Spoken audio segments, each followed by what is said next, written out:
Good morning, wet shavers, coffee lovers, and podcast listeners everywhere. It's Mark with GeorgeToon.com. It's time for another second cup. So grab a cup of coffee, kick back, relax, put in those earbuds, adjust that speaker volume, and let's talk some wet shaving and a few other things in podcast form. What is Second Cup? Well, Second Cup is a podcast that will give you some additional information that didn't make the Monday morning mailbag deadline. This might be something that is time sensitive. For instance, a sale that could be ending before the next Monday morning mailbag airs, or a piece of late breaking information that viewers have passed along that is equally time sensitive, or something else regarding the wet shaving world that needs to be broadcast in a timely fashion. And we'll also have some time to chit chat and discuss some other things like coffee, movies, streaming shows, books, that sort of thing. So thanks for tuning in to Second Cup. And I hope you subscribe to the podcast, where you can also find episodes of the Monday Morning Mailbag in podcast form. I hope you're enjoying a cup of coffee with me.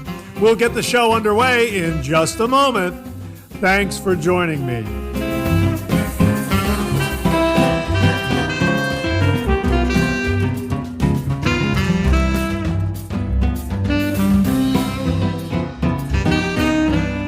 Well, good morning, everyone, and welcome to the March 10th, 2025 episode of Second Cup. How are you this morning? I hope you're enjoying a cup of coffee with me. Some of you might need that extra cup of coffee this morning. We'll get to that in just a moment.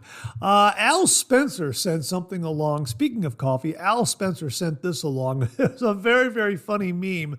It's a picture of a squirrel in a sweater holding a cup of coffee, and it says, "I love when people ask if I've had enough coffee." Like that's even a thing. And that's how I feel about it. I love coffee. So I can never get enough coffee.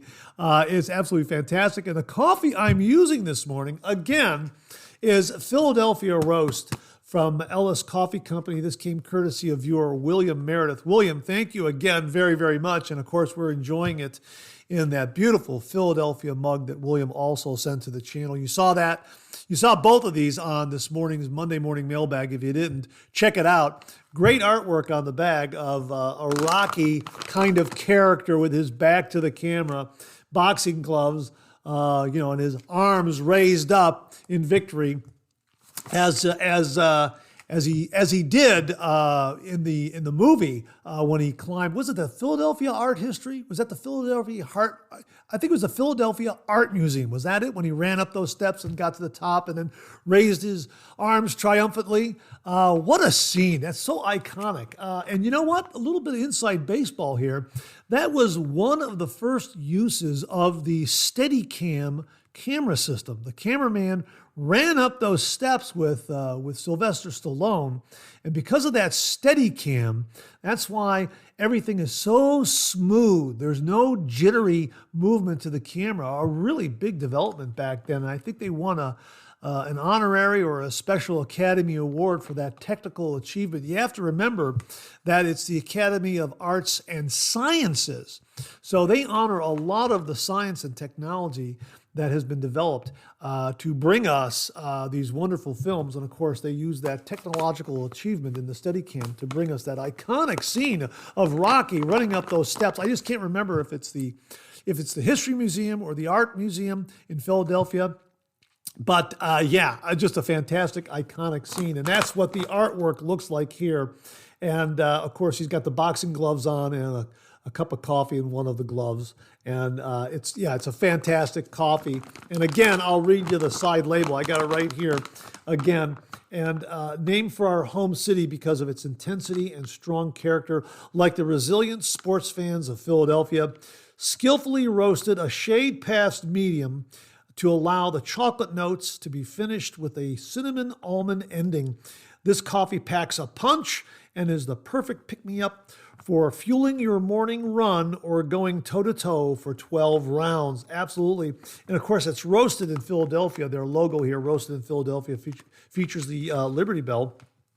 And of course, this is Ellis Coffee Company. Let me give you the address in case you're interested. Maybe you're in Philadelphia. 2835 Bridge Street, Philadelphia, 19137. Here's their phone number, 800-822-3984. And you can visit them online at elliscoffee.com.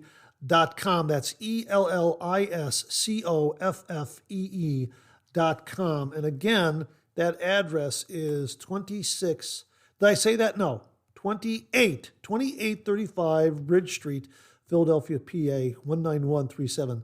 2835. It's right there on the fold, so a little bit difficult to make out that number. But yeah, Ellis Coffee Company, really, really terrific coffee. Really nice, bold, smooth flavor, if that's what you're looking for in a coffee. Really, really terrific. And again, I hope you're enjoying a cup of coffee with me this morning. Hang on, let me get one more sip. This is fantastic coffee.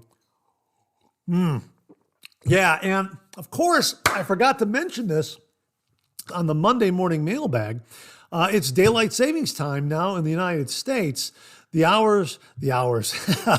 time has changed and the clocks have moved ahead 1 hour. So maybe you're dragging a little bit because you didn't schedule for that change in your own body clock for daylight savings time.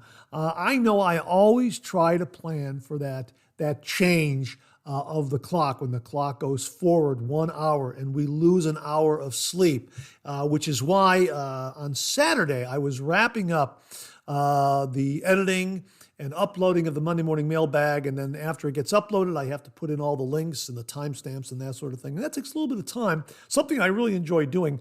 But I made sure to really, really just put my head down and just get it all done, because I was planning on turning in an hour earlier. I like to stay up on Saturday night, working on the Monday morning mailbag and making some last minute changes.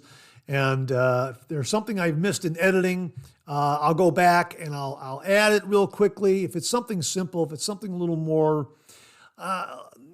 intricate, or it's going to change the actual length of the show, then I'll save that for the following week, or maybe for the Second Cup broadcast, which is why we created the audio broadcast. But if you see when we're talking about the George Monday Morning Mailbag coffee mugs, I forgot to put the link on screen. After I got everything uploaded and I got everything finalized, I thought, I forgot to do that. Well, you know what?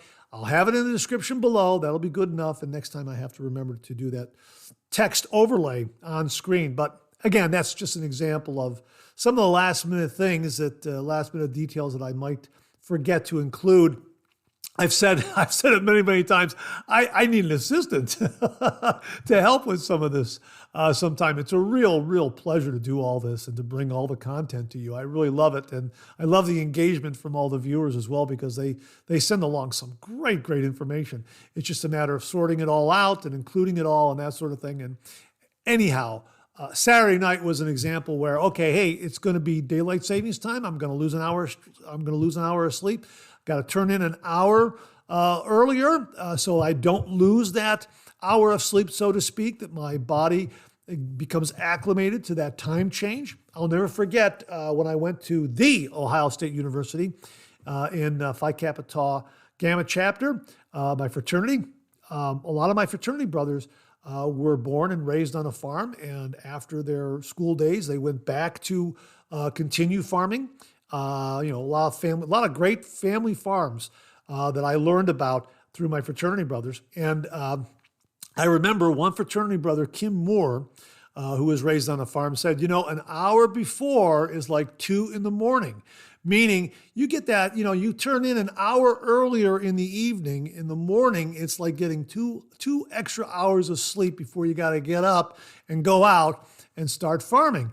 And I never forgot that. So that's kind of how I adjust to daylight savings time. I make sure to turn in an hour earlier when we're gonna push those clocks forward. That way, I'm all set and ready to go. Now, if you forgot to turn in an hour earlier and you lost that hour of sleep and you find yourself dragging a little bit this morning, well, guess what you have? You got coffee. Coffee to the rescue. So treat yourself to an extra cup, and that'll be the way for you to wake up and overcome that the time change in daylight savings time. I know there's a debate going on right now in the United States. Should we abandon daylight savings time? Should we keep daylight savings time? Should we go back to just straight standard time and follow the sun in the sky with our clock, so to speak? Or should we have year-round daylight savings time?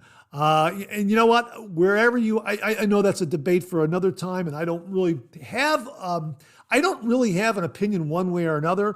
It's just that I'll adapt, as long as I remember to turn in an hour earlier before we push the clocks forward an hour. I'll be okay. That's all you got to do. And I think it's kind of an easy solution. So, we're looking forward to all the spring and summer months where we have that extra hour of daylight on the clock, so to speak. So, that's always nice to have, too. I mean, I could go with it either way, whether it's standard time during the summer or daylight savings time during the summer. I know I'm going to enjoy the spring and summer months just as much. And I look forward to the warmer weather, as I know you do as well. So happy daylight savings time to everyone. Great to be with you this morning. I hope you're enjoying a cup of coffee with me. And you know what? Let's pay a few bills and we'll get the show underway in just a moment. Now, we have a bit of an update for you this morning regarding scuttles and building a nice warm lather. A viewer named Mitch, also known as Weezer, that's his screen name, gave us a wonderful review in a Monday morning mailbag regarding the Goodfellas scuttle. And here's his update on using the Goodfellas scuttle after a period of time. And he writes, "Hi, Mark. I thought it would be a good time to give further input to using the scuttle now that I have had sufficient time with its use. I have found that if you want warm to hot lather, it is the nature of this scuttle, and I think this would apply to all scuttles, to create a foamy lather. It does not seem to matter whether it is a good soap such as Parasso or a high-end artisan soap. When I first started using the scuttle, I would add more soap and water and whip it up between passes to reduce the foam. What I have found out is that all one needs to do after creating the lather in the bowl is to do less than 1 minute face lathering, and it whips up a nice creamy lather again. All you need to do is wipe the brush on the edge of the bowl if you need more creamy lather and reapply it to the face. It does not seem to matter whether I use my Simpson T3 synthetic or my Omega Bore brush. The results are the same. If one doesn't mind a scuttle from China, I would opt for the Phoenix shaving scuttles as they are a better value and larger size for the money. The Goodfellas scuttle would be good for people whose space is limited and want a more compact size. Although you can squeeze out a 3-pass shave from the scuttle, it is better suited for a 2-pass shave due to the limited amount of lather that is created in this compact scuttle. Regards, Mitch. Hey, Mitch, thanks very, very much for this update on your wonderful review on the Goodfellas shaving scuttle. And if you need something that is a little more compact in size, this might be the way to go. It's good for a 2-pass shave. I have found that when I do a daily shave, a shave every single day, I'm getting really good results just from 2 passes. So this would probably be a good one for me. Now, I've got a couple of the Phoenix shaving scuttles, and I love them a lot. They are fantastic. Now, you know what? You will get a little bit of foam if the water inside that inner chamber of that ceramic scuttle is very hot. You're gonna get some foam. But this is a good tip for creating a nice warm lather and then overcoming that foam by getting that warm and hot foamy lather, so to speak, and working it as a face lather on your skin. That's something I never considered. I'm going to have to give that a try. Please comment below and let us know if that is your approach to building a lather, because what I have found is I'm not using overly hot water in the inner chamber of my ceramic scuttles. I'm not microwaving the water. I'm not using, really, really hot water because I understand that that's going to create more foam than lather. I'm using a good amount of warm to almost hot water in that inner chamber to where it's nice and warm, and I'm getting a nice warm lather that doesn't foam up. And it's a nice warm lather. However, What I'm thinking here is, and from what Mitch is describing, is if the water in the scuttle, in that inner chamber, is more hot, and it's going to create a little bit of foam, I can then take that lather and actually increase the density and creaminess of it by doing a partial face lather with it, kind of working it on the face and also getting that extra warmth. I think that's what's going on here.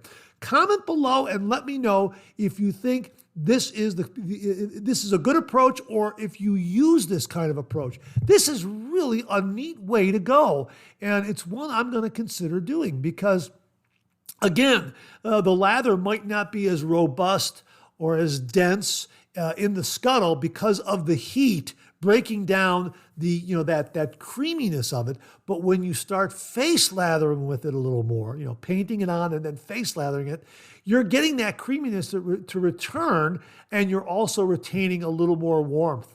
How about that? That's great. And you're also, lifting the whisker a little bit and stimulating your skin and, that sort of thing. And, maybe even big word, exfoliating. I can't talk this morning. Hang on, cup of coffee. You're exfoliating. There it is. Exfoliating your skin through the use of the brush and doing a face lather. So comment below and let us know if that's your approach. And Mitch, thanks very, very much for this update on the Goodfellas shaving scuttle, and also for this really, really neat approach to getting a really nice warm lather utilizing some hotter water in the scuttle and then doing a face lather, so to speak, with the lather that you've created from the bowl. Mitch, thanks again very, very much. Well, speaking of creating a great lather, in a previous Monday morning mailbag, we featured Martin DeCondre Agrum's shave soap, which came to the channel through the courtesy of Jonathan Peoples. He sent along a sample of it, and we had an absolutely wonderful shave with it. Now, it impressed me as a shave soap that probably is better suited to brush loading and maybe even face lathering. But regardless of how you create the lather, whether in a bowl or doing a face lather, I think it's better served if you do an absolutely wonderful brush load with it. Really get that brush in there and swirl it around in that soap puck, and then build your lather from there. Because I had a sample, that wasn't possible. I'm thinking, though, that maybe if I transfer it to maybe an unused tub, something that's empty, and just kind of take that little bit of soap and kind of spread it around on the bottom, and then do a brush load from there, I'll get an even better lather from it. Boy, Martin DeCondre was just a wonderful, wonderful lathering shave soap, and I absolutely loved the scent of Agrum's, Agrumes, I believe is how it's spelled. Absolutely fantastic. It had a great lemongrass kind of scent to it. Really, really wonderful. I love that one a lot. And if I'm going to buy a full tub of Martin DeCondre shaving soap, that's the scent I'm going to get. However, I received this email alert from Bulgu Shaving regarding 2 new scents from Martin DeCondre, and they write here, we just received 2 new scents from Martin DeCondre, Absinthe and Magellan. Both of these soaps lather and perform just like the original, which is to say, freaking unbelievably. The scents, like most French scents, are very well done. The descriptions of both scents are detailed on our website. Now we go right over to the website and we'll talk about Absinthe first. And as they write here, Martin DeCondre is known for its ease of lathering as well as for its thick and lustrous lather. The Absinthe shaving soap reveals a scent of aniseed freshness, slightly minty. You will be seduced by its icy and energizing color, which enhances the aromatic flavor of star anise, fennel, and green anise. The creamy lather of your shaving soap deliciously infused with this energizing, subtle, and herbaceous scent.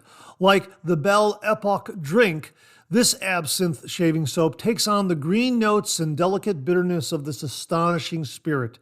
Its generous and protective lather will ensure a precise shave. Boy, that sounds marvelous. And again, from Martin de Condré, this new scent is called Absinthe Shaving Soap. The next one they have is Magellan. And as they write here, the Magellan shaving soap is powerful and warm with camphorous nuances. You will find the sunny freshness of thyme, that's spelled Thyme. You will find the sunny freshness of thyme followed by the spicy warmth of clove and the vanilla sweetness of cinnamon. Your lather will be a treasure of enveloping and exotic scents with an herbaceous touch. With Magellan, treat yourself to a unique olfactory journey. And of course, they wrap up here by saying its generous and protective lather will ensure a precise shave. So there you go. 2 great new scents from Martin de Condré, available at Bull Goose Shaving. We'll have the links below. Now, with St. Patrick's Day right around the corner, it's in 1 week. It's a week from today.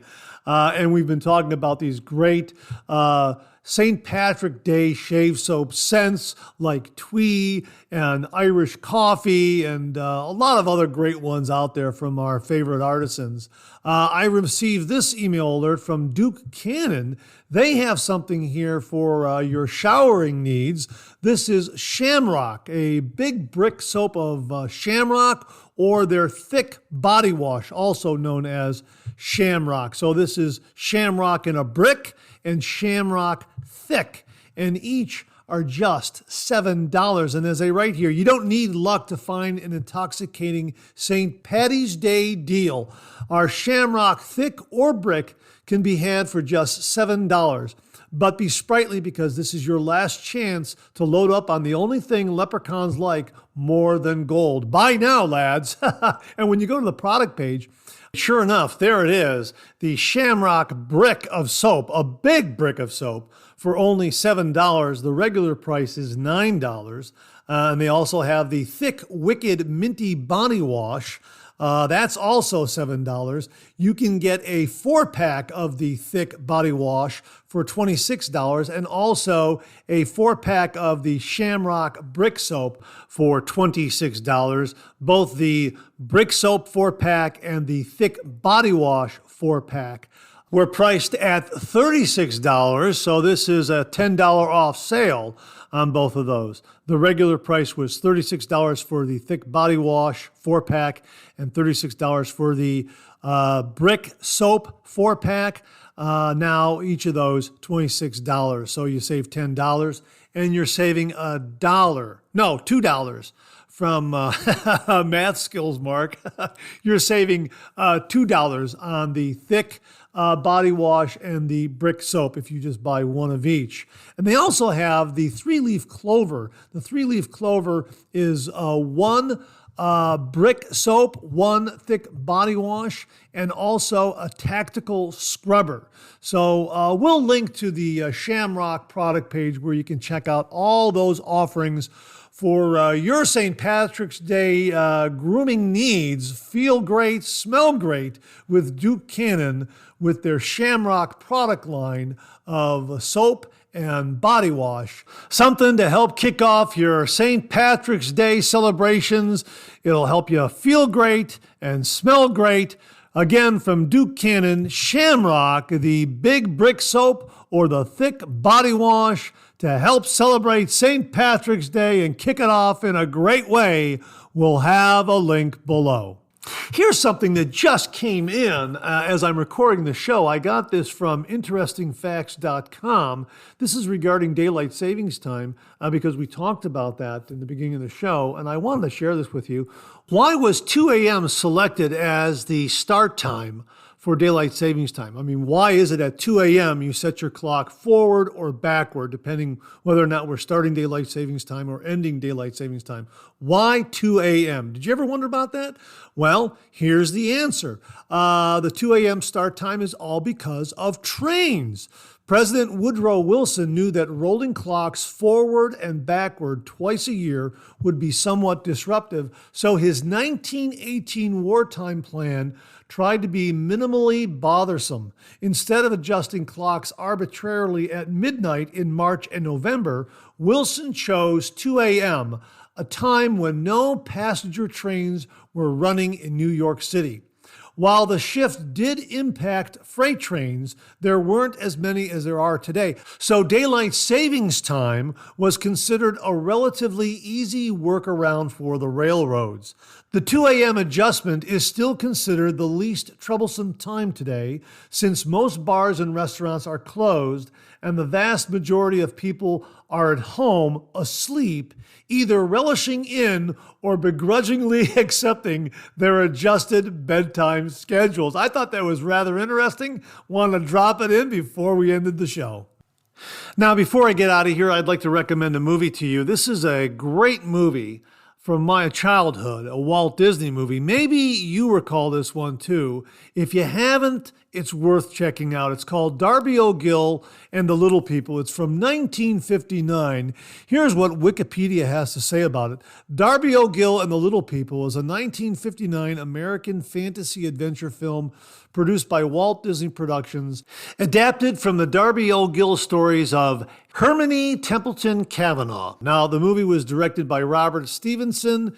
It was written by Lawrence Edward Watkin, and it stars Albert Sharp as Darby O'Gill alongside Janet Monroe and, get a load of this, Sean Connery. Yeah, before he became Bond, James Bond.